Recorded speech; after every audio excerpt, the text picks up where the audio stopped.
இந்த சிறிய இனிப்பின் பின்னால் 400 வருட கதை இருக்கு. வணக்கம், நான் மாக்கரூன். என் கதை பல வருஷங்களுக்கு முன் ஐரோப்பாவில் ஆரம்பிச்சது. போர்த்துகீசியர்கள் என்னை கடல் வழியாக இந்தியாவுக்கு கொண்டு வந்தார்கள். ஆனா என் உண்மையான வீடு தூத்துக்குடி. இங்கே பாதாம் இல்ல, முந்திரி தான். எத்தனா முட்டை வெள்ளக்காற்ற பிடித்து என்ன மென்மையாக்குது. சர்க்கரை எனக்கு இனிப்பும் சக்தியும் தருது. மெல்ல சுட்டால்தான் என் சுவை உருவாகும்.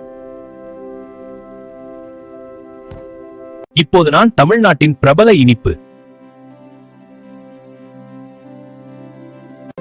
என்னோட புரோட்டீன், மினரல்ஸ், எனர்ஜி. குழந்தைகள் என்னை மிகவும் விரும்புகிறார்கள். விழாக்களில் நான் ஒரு முக்கியமான இனிப்பு. நான் ஒரு சிறிய இனிப்பு தான். ஆனா என் கதை உலகம் முழுக்க பயணம் செய்தது.